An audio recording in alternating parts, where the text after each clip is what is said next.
नमस्कार दोस्तों, स्वागत है आपका हिंदी पाठशाला में। आज हम पढ़ेंगे मानसरोवर भाग 1 की कहानी स्वामिनी, जिसके लेखक है प्रेमचंद। शिवदास ने भंडारे की कुंजी अपनी बहू राम प्यारी के सामने फेंक कर अपनी बूढ़ी आंखों में आंसू भरकर कहा, बहू, आज से गृहस्थी की देखभाल तुम्हारे ऊपर है। मेरा सुख भगवान से नहीं देखा गया, नहीं तो क्या जवान बेटे को यूं छीन लेते। उसका काम करने वाला तो कोई चाहिए। एक हल तोड़ दूं तो गुजारा ना होगा। मेरे ही कुकर्म से भगवान का यह कोप आया है और मैं ही अपने माथे पर उसे लूँगा। बिरजू का हल अब मैं ही संभालूँगा। अब घर की देख रेख करने वाला, धरने उठाने वाला तुम्हारे सिवा दूसरा कौन है। रो मत बेटा, भगवान की जो इच्छा थी वह हुआ और जो इच्छा होगी वह होगा। हमारा तुम्हारा क्या बस है। मेरे जीते जी तुम्हें कोई टेढ़ी आँख से देख भी ना सकेगा। तुम किसी बात का सोच मत किया करो। बिरजू गया तो अभी मैं बैठा ही हुआ हूँ। राम प्यारी और राम दुलारी दो सगी बहनें थीं। दोनों का विवाह मथुरा और बिरजू दो सगे भाइयों से हुआ। दोनों बहनें नैहर की तरह ससुराल में भी प्रेम और आनंद से रहने लगीं। शिवदास को पेंशन मिली। दिन भर द्वार पर गपशप करते, भरा पूरा परिवार देखकर प्रसन्न होते और अधिकतर धर्म चर्चा में लगे रहते थे। लेकिन दैवगति से बड़ा लड़का बिरजू बीमार पड़ा और आज उसे मरे हुए 15 दिन बीत गए। आज क्रियाकर्म से फुर्सत मिली और शिवदास ने सच्चे कर्मवीर की भांति फिर जीवन संग्राम के लिए कमर कस ली। मन में उसे चाहे कितना ही दुख हुआ हो, उसे किसी ने रोते नहीं देखा। आज अपनी बहू को देखकर एक क्षण के लिए उसकी आंखें सजल हो गई, लेकिन उसने मन को संभाला और रुद्ध कंठ से उसे दिलासा देने लगा। कदाचित उसने सोचा था घर की स्वामिनी बनकर विधवा के आंसू पोंछ जाएंगे। कम से कम उसे इतना कठिन परिश्रम न करना पड़ेगा, इसलिए उसने भंडारे की कुंजी बहू के सामने फेंक दी थी। वैधव्य की व्यथा को स्वामित्व के गर्व से दबा देना चाहता था। राम प्यारी ने पुलकित कंठ से कहा, यह कैसे हो सकता है दादा कि तुम मेहनत मजदूरी करो और मैं मालकिन बनकर बैठूं।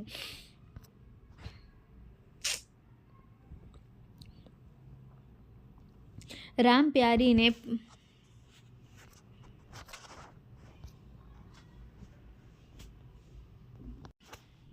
राम प्यारी ने पुलकित कंठ से कहा, यह कैसे हो सकता है दादा कि तुम मेहनत मजदूरी करो और मैं मालकिन बनकर बैठूं।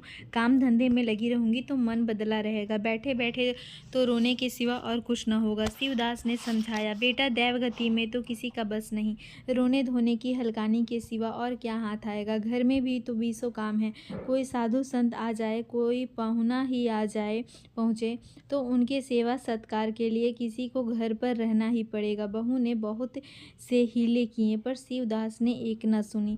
शिवदास के बाहर चले जाने पर राम प्यारी ने कुंजी उठाई तो उसे मन में अपूर्व गौरव और उत्तरदायित्व का अनुभव हुआ। जरा देर के लिए पति वियोग का दुख उसे भूल गया। उसकी छोटी बहन और देवर दोनों काम करने लगे गए हुए थे। शिवदास बाहर था। घर बिल्कुल खाली था। इस वक्त वह निश्चित होकर भंडारे को खोल सकती है। उसमें क्या क्या सामान है, क्या क्या विभूति है, वह यह देखने के लिए उसका मन लालायित हो उठा। इस घर में वह कभी न आई थी। जब कभी किसी को कुछ देना या किसी से कुछ लेना होता था तभी शिवदास आकर इस कोठरी को खोला करता था। फिर उसे बंद कर वह ताली अपनी कमर में रख लेता था। राम प्यारी कभी कभी द्वार की दरारों से भीतर झांकती थी, पर अंधेरे में कुछ न दिखाई देता। सारे घर के लिए वह कोठरी तिलिस्म या रहस्य था, जिसके विषय में भांति भांति की कल्पनाएं होती रहती थी। आज राम प्यारी को वह रहस्य खोलकर देखने का अवसर मिल गया। उसने बाहर का द्वार बंद कर दिया कि कोई उसे भंडार खोलते न देख ले। नहीं सोचेगा बेजरूरत उसने क्यों खोला। तब आकर कांपते हुए हाथों से ताला खोला। उसकी छाती धड़क रही थी कि कोई द्वार न खटखटाने लगे। अंदर पाँव रखा तो उसे कुछ उसी प्रकार का, लेकिन उसे कहीं तीव्र आनंद हुआ जो उसे अपने गहने कपड़े की पिटारी खोलने में होता था। मटकों में गुड़, शक्कर, गेहूं, जौ आदि चीजें रखी हुई थी। एक किनारे बड़े बड़े बर्तन धरे थे जो शादी ब्याह के अवसर पर निकाले जाते थे या मांगे दिए जाते थे। एक आले पर मालगुजारी की रसीदें और लेन देन के पुर्जे बंधे हुए रखे थे। कोठरी में एक विभूति सी छाई थी, मानो लक्ष्मी अज्ञात रूप से विराज रही हो। उस विभूति की छाया में राम प्यारी आधे घंटे तक बैठी अपनी आत्मा को तृप्त करती रही। प्रति क्षण उसके हृदय पर ममत्व का नशा सा छाया जा रहा था। जब वह उस कोठरी से निकली तो उसके मन के संस्कार बदल गए थे, मानो किसी ने उस पर मंत्र डाल दिया हो। उसी समय द्वार पर किसी ने आवाज़ दी। उसने तुरंत भंडारे का द्वार बंद कर दिया और जाकर सदर दरवाज़ा खोल दिया। देखा तो पड़ोसिन झुनिया खड़ी है और 1 रुपया उधार मांग रही है। राम प्यारी ने रुखाई से कहा, अभी तो 1 पैसा घर में नहीं है जीजी, क्रियाक्रम में सब खर्च हो गया। झुनिया चकरा गई। चौधरी के घर में इस समय 1 रुपया भी नहीं है, यह विश्वास करने की बात न थी। जिसके यहाँ सैकड़ों का लेन देन है, वह सब कुछ क्रियाक्रम में नहीं खर्च कर सकता। अगर शिवदास ने बहाना किया होता तो उसे आश्चर्य न होता। प्यारी तो अपने सरल स्वभाव के लिए गांव में मशहूर थी। अक्सर शिवदास की आंखें बचाकर पड़ोसियों से इच्छित वस्तुएं दिया करती थी। अभी कल ही उसने जानकी को सेर भर दूध दिया, यहाँ तक कि अपने गहने तक मांगे दे देती थी। कृपण शिवदास के घर में ऐसी सखरज बहू का आना गाँव वाले अपने सौभाग्य की बात समझते थे। झुनिया ने चकित होकर कहा, ऐसा न कहो जीजी, बड़े गाढ़े में पड़कर आई हूँ। तुम नहीं जानती हो, मेरी आदत ऐसी नहीं है। बाकी का 1 रुपया देना है। प्यादा द्वार पर खड़ा बकझक कर रहा है। रुपया दे दो तो किसी तरह यह विपत्ति टले। मैं आज के 8वें दिन आकर दे जाऊंगी। गांव में और कौन घर है जहाँ मांगने जाऊं। प्यारी टस से मस न हुई।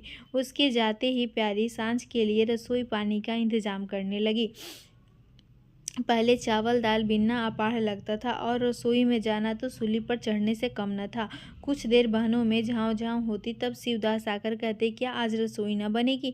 तो 2 में से एक उठती और मोटे मोटे टिक्कड़ लगाकर रख देती, मानो बैलों का रातीब हो। आज प्यारी तन मन से रसोई के प्रबंध में लगी हुई है। वह घर की स्वामिनी है। तब उसने बाहर निकलकर देखा, कितना कूड़ा करकट पड़ा हुआ है। बुढ़ऊ दिन भर मक्खी मारा करते हैं, इतना भी नहीं होता कि जरा झाड़ू ही लगा दे। अब क्या इनसे इतना भी न होगा? द्वार चिकना होना चाहिए कि देखकर आदमी का मन प्रसन्न हो जाए, यह नहीं कि उबकाई आने लगे। अभी कह दूं तो तिनक उठे। अच्छा, मुन्नी नाद से अलग क्यों खड़ी है? उसने मुन्नी के पास जाकर नाद में झाँका। दुर्गंध आ रही थी। ठीक, मालूम होता है महीनों से पानी ही नहीं बदला गया। इस तरह तो गाय रह चुकी, अपना पेट भर लिया, छुट्टी हुई, और किसी से क्या मतलब। हाँ, दूध सबको अच्छा लगता है। दादा द्वार पर बैठे चिलम पी रहे हैं, मगर इतना नहीं होता कि 4 घड़ा पानी नाद में डाल दें। मजूर रखा है, वह भी 3 कौड़ी का। खाने को 1.5 सेर, काम करते नानी मरती है। आज आता है तो पूछती हूँ, नाद में पानी क्यों नहीं बदला? रहना हो रहे या जाए, आदमी बहुत मिलेंगे। चारों ओर तो लोग मारे मारे फिर रहे हैं। आखिर उससे न रहा गया, घड़ा उठाकर पानी चलाने चली। शिवदास ने पुकारे, पानी क्या होगा बहू, इसमें पानी भरा हुआ है। प्यारी ने कहा, नाद का पानी सड़ गया है। मुन्नी भूसे में मुंह नहीं डालती, देखते नहीं हो कोस भर पड़ी खड़ी है। शिवदास मार्मिक भाव से मुस्कुराए और आकर बहू के हाथ से घड़ा ले लिया। कई महीने बीत गए। प्यारी के अधिकार में आते ही उस घर में जैसे वसंत आ गया। भीतर बाहर जहाँ देखिए किसी निपुण प्रबंधक के हस्त कौशल, सुविचार और सुरुचि के चिन्ह दिखते थे। प्यारी ने गृह यंत्र की ऐसी चाबी कस दी थी कि सभी पुर्जे ठीक ठाक चलने लगे थे। भोजन पहले से अच्छा मिलता है और समय पर मिलता है। दूध ज़्यादा होता है और घी ज़्यादा होता है और काम ज़्यादा होता है। प्यारी न खुद विश्राम लेती है, न दूसरों को विश्राम लेने देती है।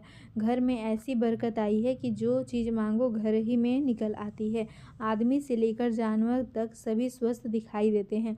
अब वह पहले की सी दशा नहीं है कि कोई चिथड़े लपेटे घूम रहा है, किसी को गहने की धुन सवार है। हाँ, अगर कोई रुग्ण और चिंतित तथा मलिन वेश में है तो वह प्यारी है। फिर भी सारा घर उससे जलता है, यहाँ तक कि बूढ़े शिवदास भी कभी कभी उसकी बदगोई करते हैं। किसी को पहर रात रहे उठना अच्छा नहीं लगता। मेहनत से सभी जी चुराते हैं, फिर भी यह सब मानते हैं कि प्यारी न हो तो घर का काम न चले। और तो और दोनों बहनों में भी अब उतना अपनापन नहीं।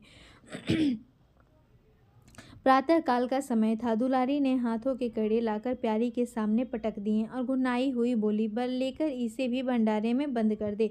प्यारी ने कड़े उठा लिए और कोमल स्वर से कहा, कह तो दिया, हाथ में रुपए आने दे, बनवा दूंगी। अभी ऐसा घिस नहीं गया है कि आज ही उतार कर फेंक दिया जाए। दुलारी लड़ने को तैयार होकर आई थी। बोली, तेरे हाथ में काहे को कभी रुपए आएंगे और काहे को कड़े बनेंगे? जोड़ जोड़ रखने में मजा आता है ना?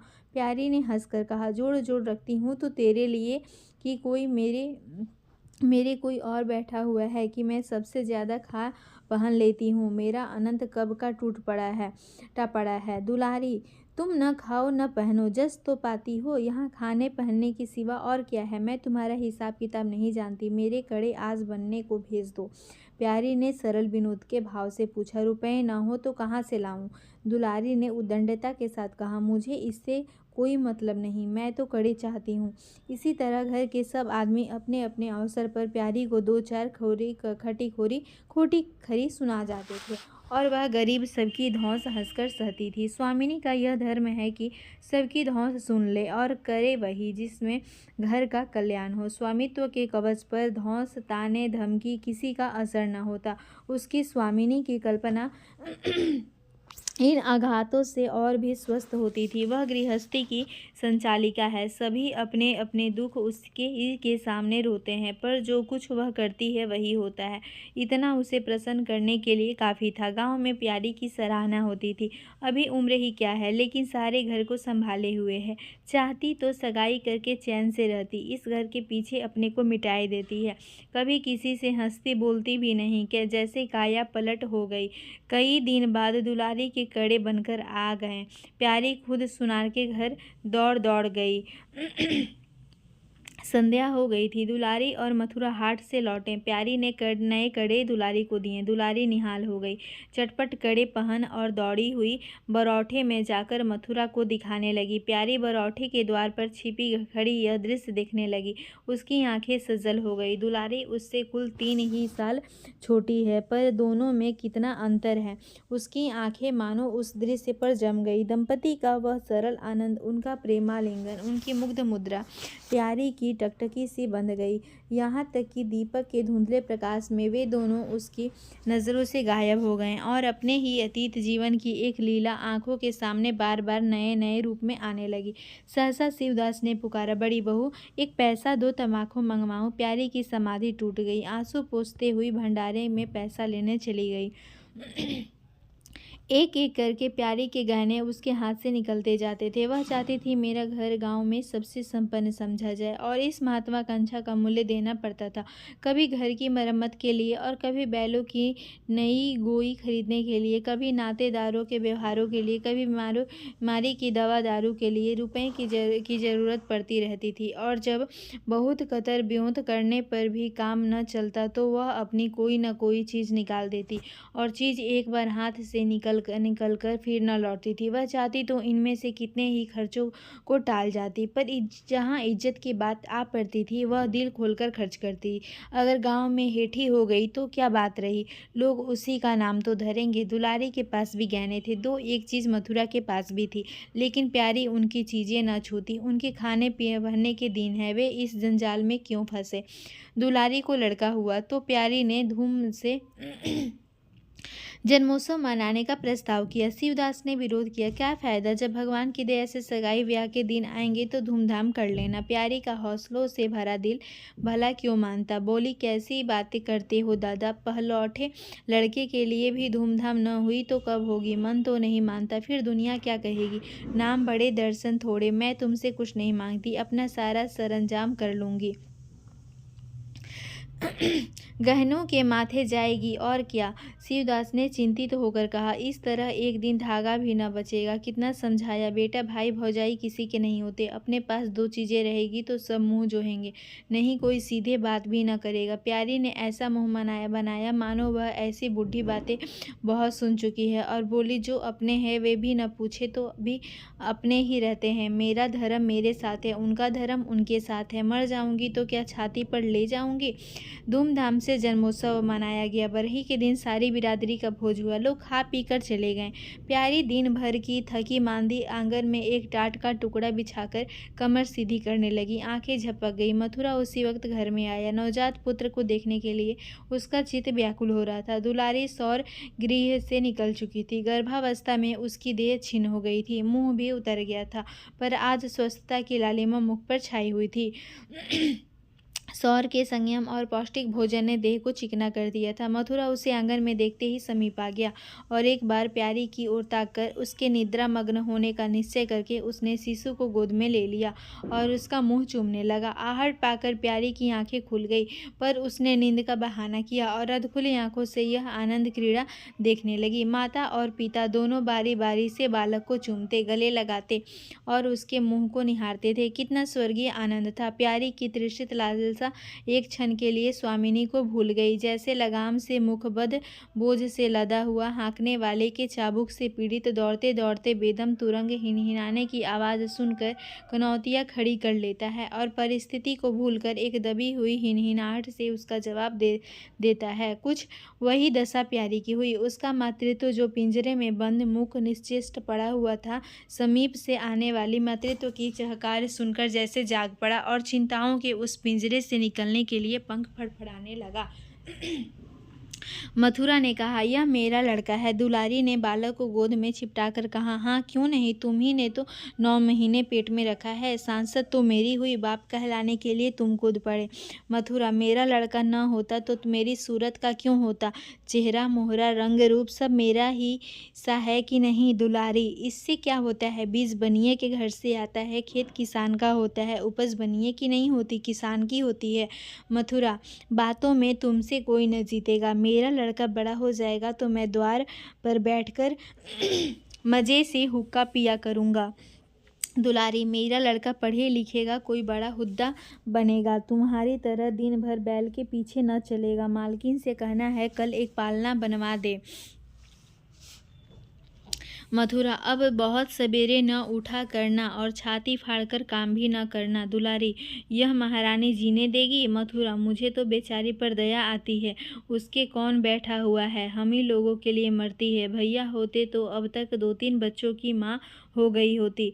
प्यारी के कंठ में आंसुओं का ऐसा वेग उठा कि उसे रोकने में सारी देह कांप उठी। अपना वंचित जीवन उसे मरुस्थल सा लगा, जिसकी सूखी रेत पर वह हरा भरा बाग लगाने की निष्फल चेष्टा कर रही थी। कुछ दिनों के बाद शिवदास भी मर गया। उधर दुलारी के 2 बच्चे और हुए। वह भी अधिकतर बच्चों के लालन पालन में व्यस्त रहने लगी। खेती का काम मजदूरों पर आ पड़ा। मथुरा मजदूर तो अच्छा था, संचालक अच्छा न था। उसे स्वतंत्र रूप से काम लेने का कभी अवसर न मिला। खुद पहले भाई की निगरानी में काम करता रहा, बाद को बाप की निगरानी में काम करने लगा। खेती का तार भी न जानता था। वही मजूर उसके यहाँ टिकते थे जो मेहनत नहीं खुशामद करने में कुशल होते थे। इसलिए प्यारी को अब दिन में 2-4 चक्कर हार के भी लगाना पड़ता। कहने को वह अब मालकिन थी, पर वास्तव में घर भर की सेविका थी। मजूर भी उससे त्योरियां बदलते, जमींदार का प्यादा भी उसी पर धौंस जमाता। भोजन में भी किफ़ायत करनी पड़ती। लड़कों को तो जितनी बार मांगे उतनी बार कुछ न कुछ चाहिए। दुलारी तो लड़कौरी थी, उसे भरपूर भोजन चाहिए। मथुरा घर का सरदार था, उसके इस अधिकार को कौन छीन सकता था? मजूर भला क्यों रियायत करने लगे थे? सारी कसर प्यारी पर निकलती थी। वही एक फालतू चीज़ थी। अगर आधा पेट खाए तो किसी को हानि न हो सकती थी। 30 वर्ष की अवस्था में उसके बाल पक गए, कमर झुक गई, आंखों की जोत कम हो गई, मगर वह प्रसन्न थी। स्वामित्व का गौरव इन सारे जख्मों पर मरहम का काम करता था। एक दिन मथुरा ने कहा, भाभी, अब तो कहीं परदेश जाने का जी होता है। यहाँ तो कमाई में बरकत नहीं, किसी तरह पेट की रोटी चल जाती है, वह भी रोध होकर। कई आदमी पूरब से आए, वे कहते हैं वहाँ 2-3 रुपये रोज की मजदूरी हो जाती है। 4-5 साल भी रह गया तो माला माल हो जाऊंगा। अब आगे लड़के वाले बाले हुए, इनके लिए कुछ तो करना ही चाहिए। दुलारी ने समर्थन किया, हाथ में 4 पैसे होंगे, लड़कों को पढ़ाएंगे लिखाएंगे, हमारी तो किसी तरह कट गई, लड़कों को तो आदमी बनाना है। प्यारी यह प्रस्ताव सुनकर अवाक रह गई, उनका मुंह ताकने लगी। इसके पहले इस तरह की बातचीत कभी न हुई थी। यह धुन कैसे सवार हो गई, उसे संदेह हुआ। शायद मेरे कारण यह भावना उत्पन्न हुई। बोली, मैं तो जाने को न कहूँगी, आगे जैसी इच्छा हो। लड़कों को पढ़ाने लिखाने के लिए यहाँ भी तो मदरसा है, फिर क्या नित्य यही दिन बने रहेंगे? 2-3 साल भी खेती बन गई तो सब कुछ हो जाएगा। मथुरा, इतने दिन खेती करते हो गए, जब तक अब तक न बनी तो अब क्या बन जाएगी। इसी तरह एक दिन चल देंगे, मन की मन में रह जाएगी। फिर अब पौरुख भी तो थक रहा है, यह खेती कौन संभालेगा। लड़कों को मैं चक्की में जोतकर उनकी जिंदगी नहीं खराब करना चाहता। प्यारी ने आंखों में आंसू लाकर कहा, भैया, घर पर जब तक आधी मिले सारी के लिए न धावना चाहिए। अगर मेरी ओर से कोई बात हो तो अपना घर बार अपने हाथ में करो, मुझे एक टुकड़ा दे देना, पड़ी रहूंगी। मथुरा आर्द्र कंठ होकर बोला, भाभी, यह तुम क्या कहती हो। तुम्हारे ही संभाले यह अब तक घर चला है, नहीं रसातल में चला गया होता। इस गृहस्थी के पीछे तुमने अपने को मिट्टी में मिला दिया, अपनी देह घुला डाली। मैं अंधा नहीं हूँ, सब कुछ समझता हूँ। हम लोगों को जाने दो, भगवान ने चाहा तो घर फिर संभल जाएगा। तुम्हारे लिए हम बराबर खर्च बरस भेजते रहेंगे। प्यारी ने कहा, जो ऐसा ही है तो तुम चले जाओ, बाल बच्चों को कहाँ कहाँ बांधे फिरोगे।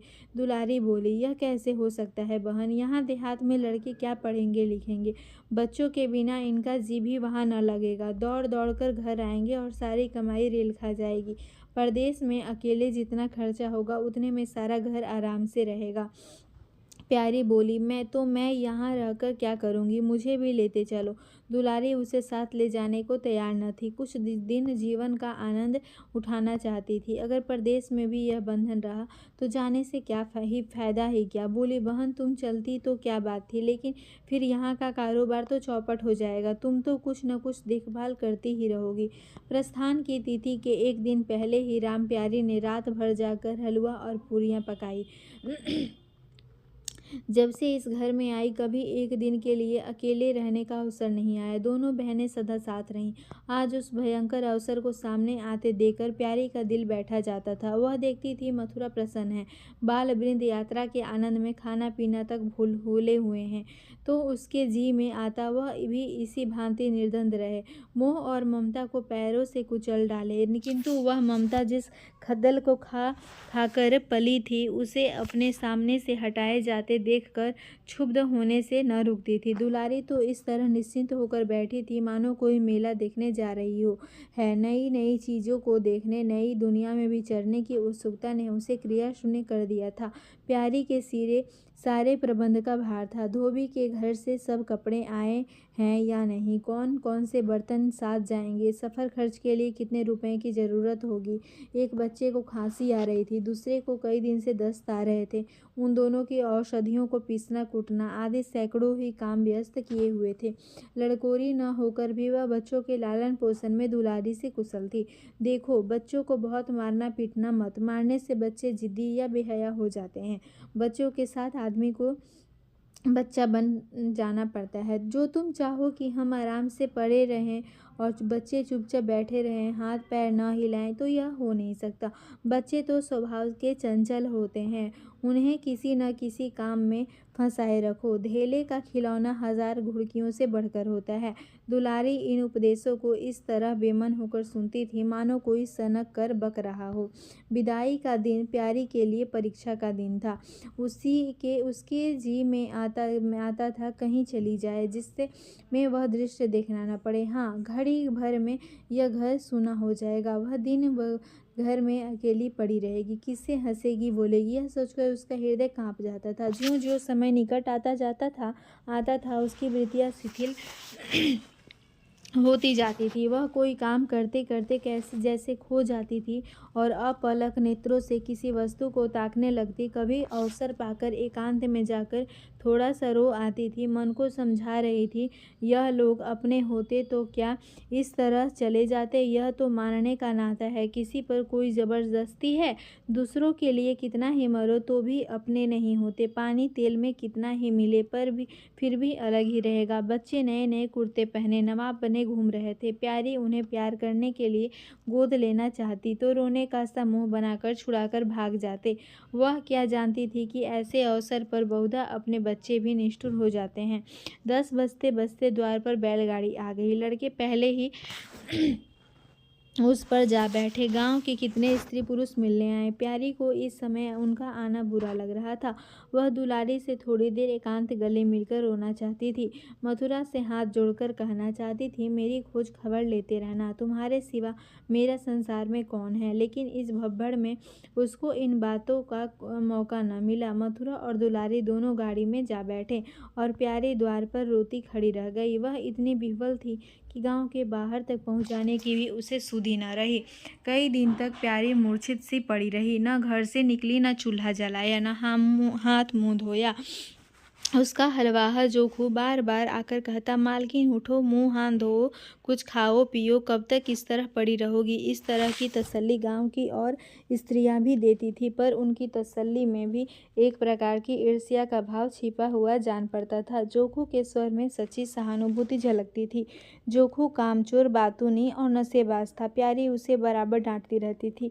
दो एक बार उसे निकाल भी चुकी थी, पर मथुरा के आग्रह से फिर रख लिया था। आज भी जोखू की सहानुभूति भरे बातें सुनकर प्यारी झुंझलाती, यह काम करने क्यों नहीं जाता, यहाँ मेरे पीछे क्यों पड़ा हुआ है। मगर उसे झिड़क देने को जी न चाहता था। उसे उस समय सहानुभूति की भूख थी। फल कांटेदार वृक्ष से भी मिले तो क्या उन्हें छोड़ दिया जाता है। धीरे धीरे क्षोभ का वेग कम हुआ। जीवन के व्यापार होने लगे। अब खेती का सारा भार प्यारी पर था। लोगों ने सलाह दी, एक हल तोड़ दो और खेतों को उठा दो, पर प्यारी का गर्व यूं ढोल बजाकर अपनी पराजय स्वीकार न करना था। सारे काम पूर्ववत चलने लगे। उधर मथुरा के चिट्ठी पत्री न भेजने से उसके अभिमान को और भी उत्तेजना मिली। वह समझता है मैं उसके आश्रय बैठी हूँ, उसके चिट्ठी भेजने से मुझे कोई निधि न मिल जाती। उसे अगर मेरी चिंता नहीं है तो मैं कब उसकी परवाह करती हूँ। घर में तो अब विशेष काम रहा नहीं। प्यारी सारे दिन खेती बाड़ी के कामों में लगी रहती। खरबूजे बोए थे, वह खूब फले और खूब बिके। पहले सारा दूध घर में खर्च हो जाता था, अब बिकने लगा। प्यारी की मनोवृत्तियों में भी एक विचित्र परिवर्तन आ गया। वह अब साफ कपड़े पहनती, मांग चोटी की ओर से भी उतनी उदासीन न थी। आभूषणों में भी रुचि हुई। रुपए हाथ में आते ही उसने अपने गिरवी गहने छुड़ाए और भोजन भी संयम से करने लगी। सागर पहले खेतों को सींचकर खुद खाली हो जाता था, अब निकास की नालियां बंद हो गई थी। सागर में पानी जमा होने लगा और उसमें हल्की हल्की लहरें भी थी। खिले हुए कमल भी थे।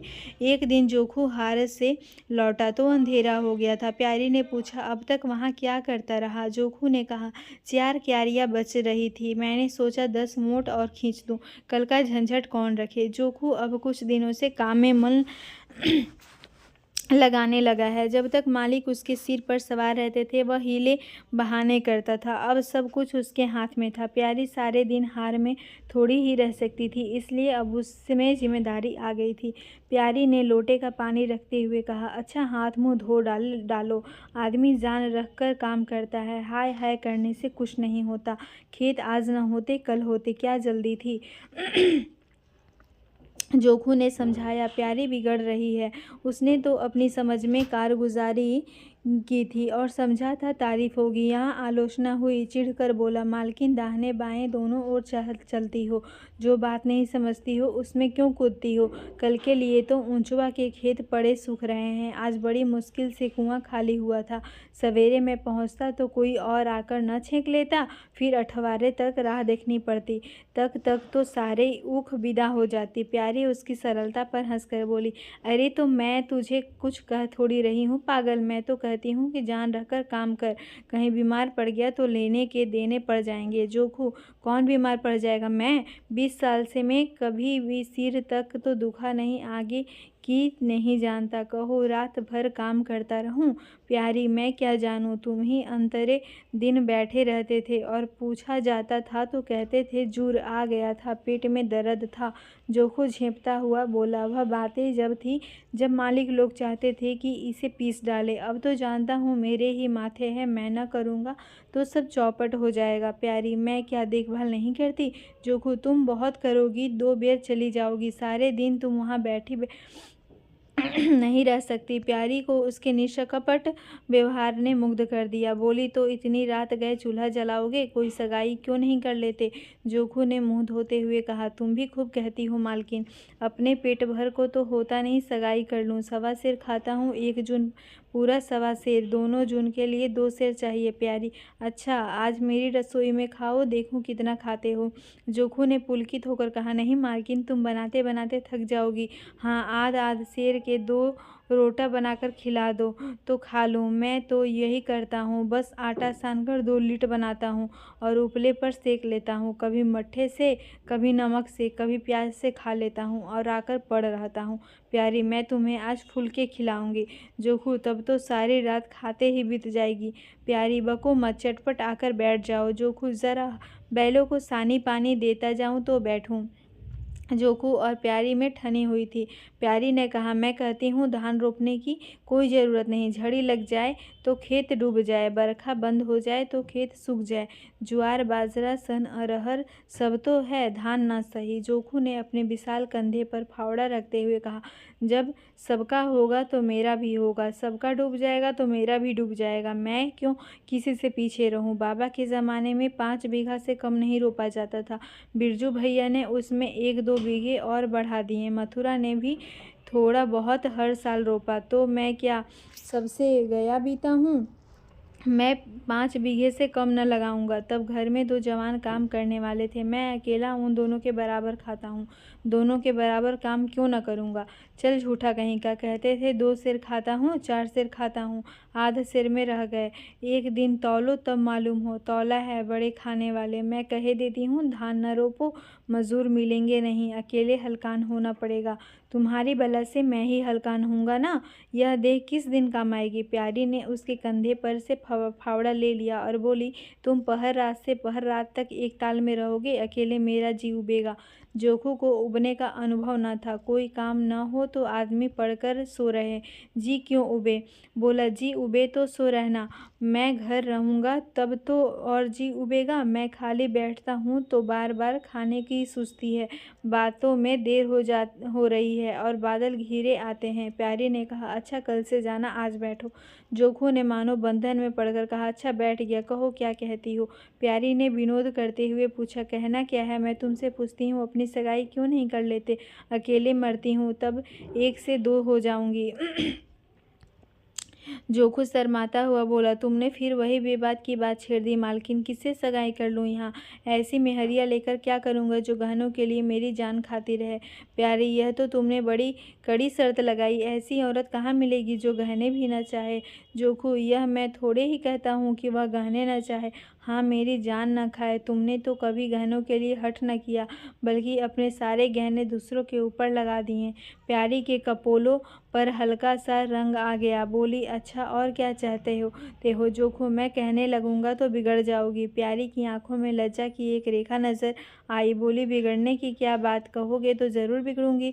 जोखू, तो मैं ना कहूँगा। प्यारी ने उसके पीछे की ओर ठेलते हुए कहा, कहोगे कैसे नहीं, मैं कहला के छोड़ूंगी। जोखू, मैं चाहता हूँ कि वह तुम्हारी तरह हो, ऐसी गंभीर हो, ऐसी ही बातचीत में चतुर हो, ऐसा ही अच्छा पकाती हो और ऐसी ही किफ़ायती हो, ऐसी ही हंसमुख हो। बस ऐसी औरत मिलेगी तो करूँगा, नहीं इसी तरह पड़ा रहूँगा। प्यारी का मुख लज्जा से आरक्त हो गया।